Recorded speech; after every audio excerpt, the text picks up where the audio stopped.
Maglagay na ako ng kunting mantika at lagyan ko na rin ng butter.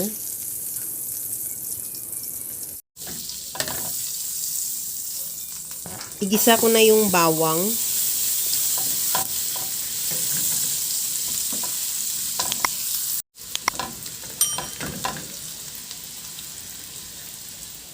Isunod ko na rin yung sibuyas.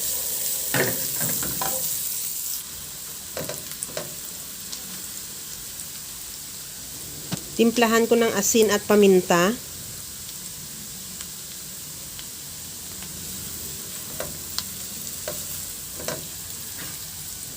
Maglagay na ako ng sliced ham.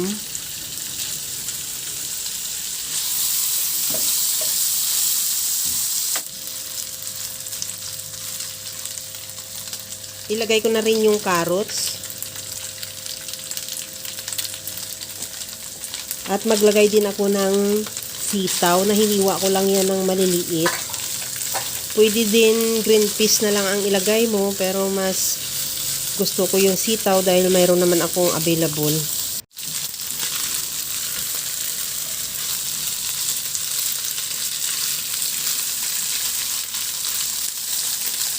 Maglagay na ako ng mushroom, sliced mushroom. Sinama ko na yung dry niya. At sinunod ko na rin ilagay yung mais.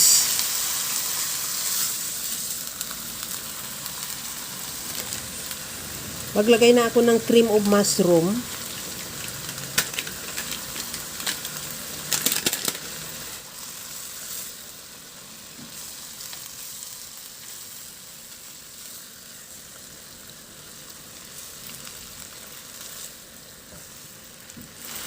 Maglagay na ako ng tubig. Depende sa iyo kung gusto mo ng maraming sabaw, pwede mo dagdagan o pwede mo rin ng bawasan.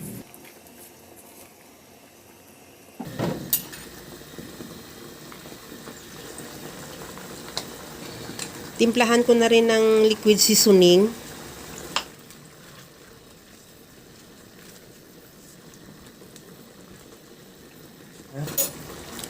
At maglagay ako ng nilagang itlog ng pugo.